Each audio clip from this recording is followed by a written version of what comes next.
ये कहानी एक छोटे से गांव की है जहां लोग अजीबोगरीब घटनाओं से परेशान थे।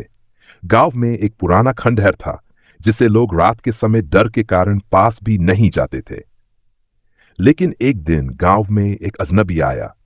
उसका नाम था विक्रांत और वह एक बायोलॉजिस्ट था जो उस खंडहर के बारे में कुछ गहरे रहस्यों की जांच करने आया था। विक्रांत ने गांव के बुजुर्गों से सुना था कि खंडहर में एक पुरानी लैब थी जहां कुछ खतरनाक प्रयोग किए गए थे। एक दिन उन्होंने तय किया कि वह खंडहर में खुद जाकर पता लगाएंगे कि क्या सच है। जैसे ही वह खंडहर में घुसे, अजीब सी ठंडक महसूस हुई और अचानक से बिजली चली गई। अंधेरे में विक्रांत को महसूस हुआ कि कुछ उसके आसपास घूम रहा है। तभी उसे खंडहर की दीवारों पर कुछ अजीब सी आवाजें सुनाई दी, जैसे कोई रो रहा हो या दर्द में कराह रहा हो। विक्रांत ने अपनी टॉर्च की रोशनी से चारों ओर देखा और उसे एक पुरानी मेज पर कुछ पैटर्न बने हुए दिखे। जैसे ही उसने उन पैटर्न्स को ध्यान से देखा, उसे एहसास हुआ कि ये कोई साधारण पैटर्न्स नहीं थे, बल्कि ये किसी विषैले विषाणु की संरचना थी। उसे याद आया कि पुराने प्रयोगों में पर एक वेनम नामक विषाणु का विकास किया गया था जो बेहद खतरनाक था और किसी भी जीव के शरीर में प्रवेश करने पर उसे पूरी तरह से नियंत्रित कर सकता था। अचानक विक्रांत को कोई कटा हुआ चेहरा दिखा और उसकी आंखों में डर था। विक्रांत के दिल की धड़कन तेज हो गई। वह पीछे मुड़ा, लेकिन अचानक ही उसके पास एक भयानक राक्षसी आकार का जीव आ खड़ा हुआ। यह वही विषाणु था जो अब इंसानी रूप में बदल चुका था और विक्रांत को अपना शिकार बनाने आया था। विक्रांत ने अपने पास पड़े कुछ उपकरणों का इस्तेमाल किया और किसी तरह उस राक्षस से बचकर बाहर भाग निकला। लेकिन जिस समय वह खंडहर से बाहर निकला, तब तक वह जान चुका था कि वह जो कुछ भी देख चुका था वह अब उसकी जिंदगी का हिस्सा बन चुका था। अब उसे हर कदम पर इस विषाणु के प्रभाव से लड़ना था और यह सवाल उसके दिमाग में घूम रहा था, क्या वह इस बुरे दैत्य से बच पाएगा या यह उसके अंदर घुसकर उसे भी वही विकराल रूप दे देगा। इस कहानी का असली रहस्य तो अभी भी अनसुलझा था। विक्रांत की जिंदगी अब एक खतरनाक संघर्ष बन चुकी थी, जहां हर पल उसे अपने आप को और अपनी पहचान को बचाने के लिए लड़ा था। क्या वह अंत में वेनम से बच पाएगा, यह उसे भी अपनी गिरफ्त में ले लेगा। विक्रांत खंडहर से बाहर भागते हुए दिल में डर और दिमाग में सवालों के साथ गांव के बाहर पहुंचा। लेकिन उसे नहीं पता था कि वह जो छोड़ आया था वह अब भी उसके करीब था। जैसे ही वह गांव के मुख्य मार्ग पर आया, उसे अचानक घना अंधेरा और सन्नाटा महसूस हुआ। उसके पीछे किसी के होने का एहसास था, जैसे कोई उसे देख रहा हो। उसने पलटकर देखा, लेकिन कुछ नहीं था। उसने जल्दी से गांव के बुजुर्गों से सुना था कि वेनम नामक विषाणु के पास कुछ खास शक्तियां थीं। यह केवल इंसान के शरीर में घुसकर उसे नियंत्रित नहीं करता था, बल्कि वह किसी भी इंसान के दिमाग तक पहुंच सकता था और उसे मानसिक रूप से भी तोड़ सकता था। विक्रांत ने अब महसूस किया कि यह सिर्फ शारीरिक लड़ाई नहीं थी, बल्कि यह उसकी मानसिकता और उसकी इच्छा शक्ति का परीक्षण था। अचानक उसकी आंखों के सामने अंधेरे में वही विकराल रूप फिर से उभर आया। वह राक्षस अब केवल शरीर का हिस्सा नहीं था, बल्कि उसका चेहरा विक्रांत के सामने था, जैसे वह उसके दिमाग में घुसकर उसे पूरी तरह से नियंत्रित कर रहा हो। विक्रांत ने अपने दिमाग को शांत करने की कोशिश की, लेकिन उसके अंदर डर और घबराहट इतनी बढ़ चुकी थी कि वह खुद को भी समझ नहीं पा रहा था। तभी उसे याद आया, गांव के कुछ बुजुर्गों ने कहा था कि इस विषाणु का एक तरीका है, अगर उसे अपने असली रूप में देखा जाए और उसके भूतिया शक्तियों से खुद को जुदा किया जाए तो वह आत्मनाश कर सकता है। अब विक्रांत को समझ में आया कि वह खुद को और अपनी मानसिकता को पूरी तरह से नकारते हुए उस विषाणु से लड़ने के लिए क्या कदम उठा सकता था। वह खड़ा होकर अपनी आखिरी ताकत जुटाकर उस राक्षसी रूप का सामना करने गया। जैसे ही वह उसकी तरफ बढ़ा, उसके शरीर में जो भी डर था वह सब बाहर निकलता गया। लेकिन तभी अचानक वह राक्षस हंसा और कहा, तुम समझ नहीं पाए विक्रांत, यह सिर्फ एक शरीर का लड़ाई नहीं है, यह तुम्हारी आत्मा की लड़ाई है। विक्रांत ने ठान लिया, अब या तो वह जीवित रहेगा या इस राक्षस के साथ खो जाएगा। जैसे ही वह उस विकराल रूप की तरफ बढ़ा, अंधेरे में एक भयानक चीख गूंज उठी। क्या विक्रांत अपनी आत्मा और शरीर को बचा पाएगा या वेनम उसे अपनी चपेट में ले लेगा? यह सवाल अब भी अनसुलझा था। विक्रांत ने अपनी पूरी ताकत जुटाई और उस डरावने राक्षस की तरफ बढ़ते हुए मन ही मन खुद से कहा, यह मेरी आखिरी लड़ाई है। उसके शरीर में एक अजीब सी ऊर्जा दौड़ने लगी, जैसे किसी तरह का नया साहस उसकी आत्मा में प्रवेश कर गया हो। वह अब न डरने का न हार मानने का संकल्प ले चुका था। राक्षस ने उसकी ओर घृणा और मजाक से देखा और बोला, तुम समझ नहीं पाए विक्रांत, मैं केवल तुम्हारा शरीर नहीं, तुम्हारी आत्मा भी निगल सकता हूं। उसकी आवाज में एक भयानक गूंज थी, जैसे वह सीधे विक्रांत के अंदर घुसकर उसके दिमाग को तोड़ने की कोशिश कर रहा हो। लेकिन विक्रांत अब डरा नहीं था। उसने पूरी तरह से अपने दिमाग को शांत किया और उसी पैटर्न को याद किया जो उसने खंडहर में देखा था।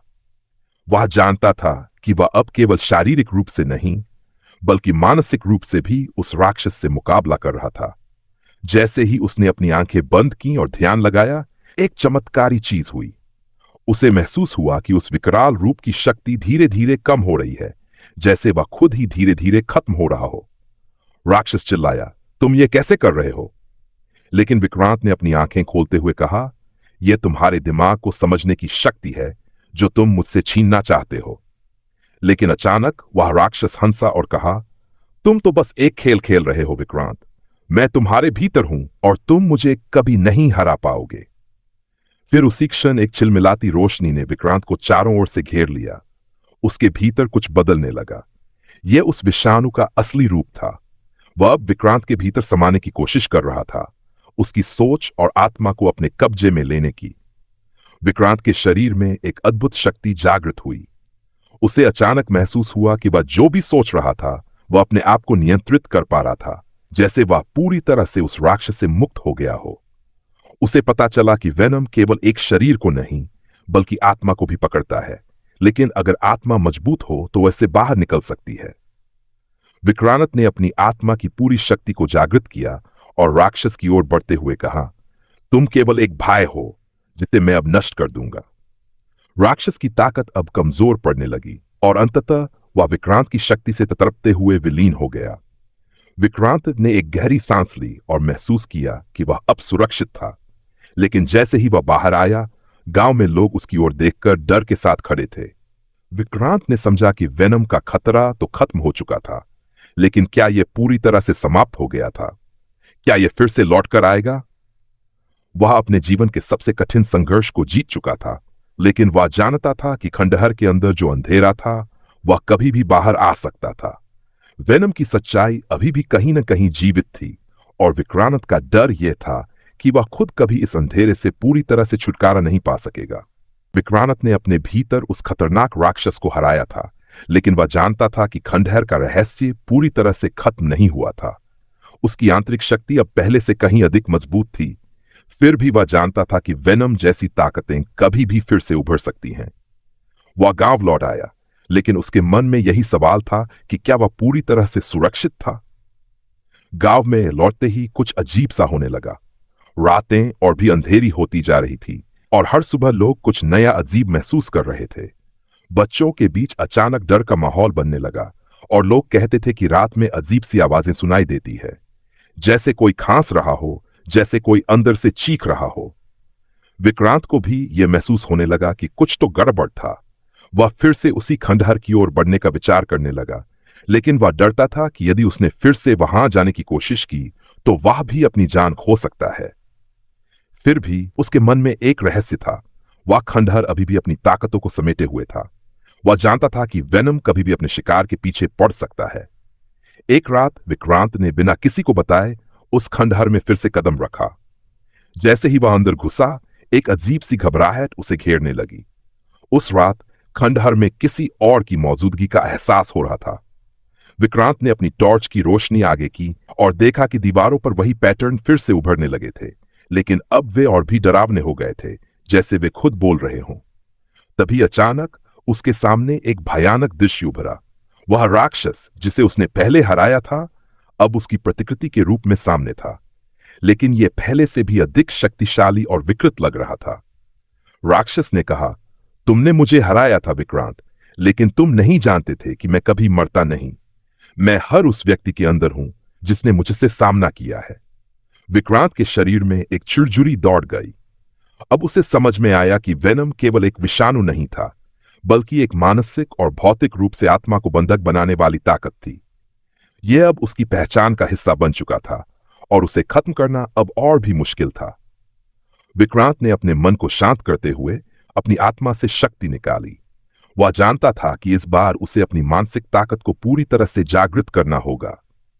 लेकिन राक्षस ने उसकी आंखों में देखा और कहा, तुम जितना चाहो संघर्ष करो विक्रांत, लेकिन तुम्हारा शरीर अब मेरा हिस्सा बन चुका है। मैं अब तुम्हारे अंदर से निकलने नहीं दूंगा। एक भयानक संघर्ष शुरू हो गया। विक्रांत ने अपनी पूरी शक्ति लगाई, लेकिन राक्षस का प्रभाव लगातार बढ़ता जा रहा था। जैसे ही वह राक्षस को हराने के करीब पहुंचा, एक चौंकाने वाली घटना घटी। अचानक पूरे खंडहर की दीवारों से वही विषाणु निकलने लगे और विक्रांत को महसूस हुआ कि अब उसे केवल राक्षस से नहीं, बल्कि खुद अपनी अंदर की अंधेरी शक्तियों से भी लड़ना होगा। क्या विक्रांत अपनी आत्मा और शरीर को बचा पाएगा, या वेनम का अंधेरा उसे हमेशा के लिए अपनी गिरफ्त में ले लेगा? यही अब सबसे बड़ा सवाल था। विक्रांत की सांसें तेज हो रही थीं। उसकी आंखों के सामने अंधेरे में घुली हुई राक्षस की शक्ल और दीवारों से बाहर निकलते हुए विषाणु उसे पागल करने के लिए काफी थे। उसका शरीर थक चुका था, लेकिन उसका मन अब पूरी तरह से सजग था। उसने महसूस किया कि यह लड़ाई अब केवल शारीरिक नहीं रही, बल्कि एक मानसिक युद्ध बन चुकी थी। अगर उसने इस बार अपने मन को काबू नहीं किया, तो वह वेनम की चपेट में हमेशा के लिए चला जाएगा। राक्षस की आवाज फिर से गूंज उठी, तुमने मुझसे जीतने की कोशिश की थी, लेकिन अब देखो, तुम्हारी आत्मा भी मेरी होगी। तुम जिस चीज से सबसे ज्यादा डरते हो, वही अब तुम्हारे अंदर समा जाएगी। उसकी आवाज में एक खौफ था जो विक्रांत के दिल में और गहरे उतरने लगा। विक्रांत ने अपनी आंखें बंद की और अपनी गहरी सांसों पर ध्यान केंद्रित किया। उसने सोचा, मैं डर को अपने अंदर ही घुसने दूंगा। इस बार मैं इसे हरा दूंगा, क्योंकि मैंने वह शक्ति खोज ली है जो मेरे अंदर थी। उसने अपने भीतर की पूरी ताकत को जागृत किया और अपने दिमाग को शांत रखने की कोशिश की। अचानक वह कुछ महसूस करने लगा। उसे लगा जैसे वह किसी और जगह चला गया हो, एक अजीब सी जगह जहां अंधेरा था, लेकिन उस अंधेरे में भी उसे कुछ चमकने सा महसूस हुआ। उसके चारों ओर वही विषाणु के रूप और उसके राक्षसी हाथ थे, लेकिन इस बार वह जानता था कि उसे कैसे हराना है। वह राक्षस के नजदीक आया और बोला, अब तुम्हारी बारी है। मैं तुमसे डरने वाला नहीं हूं। अब तुम्हारी शक्तियां मेरी शक्तियां बनेंगी। उसने पूरी ताकत से अपनी आत्मा को बाहर निकालते हुए कहा, तुम केवल एक भय हो, तुम केवल मेरी कल्पना हो। अब तुम कुछ नहीं हो। जैसे ही उसने ये शब्द कहे, वह अंधेरा जो चारों ओर था धीरे धीरे मिटने लगा। राक्षस चीखते हुए विलीन हो गया और विषाणु की शक्ति भी उसकी पकड़ से बाहर निकलने लगी। लेकिन जब विक्रांत ने अपनी आंखें खोली, तो वह हैरान रह गया। खंडहर के भीतर सब कुछ शांत था, लेकिन उसे यह एहसास हुआ कि यह शांति केवल भ्रम थी। क्या उसने वेनम को पूरी तरह से खत्म किया था, या यह कहीं और से लौटकर फिर से हमला करने के लिए तैयार था? विक्रांत अब समझ चुका था कि वेनम केवल एक शारीरिक या मानसिक राक्षस नहीं था। यह एक अंतहीन चक्र था जो उस समय तक रहेगा जब तक लोग डर और अंधेरे का सामना नहीं करते। और विक्रांत अब खुद को पूरी तरह से बदल चुका था। वह पहले जैसा नहीं था। अब वह जानता था कि असल युद्ध अपने डर और अंधेरे से नहीं, बल्कि अपनी खुद की आंतरिक शक्ति से है। लेकिन एक सवाल फिर भी रह गया, क्या वह पूरी तरह से सुरक्षित था, या वेनम अब भी उसके भीतर कहीं छिपा था, उसका इंतजार कर रहा था?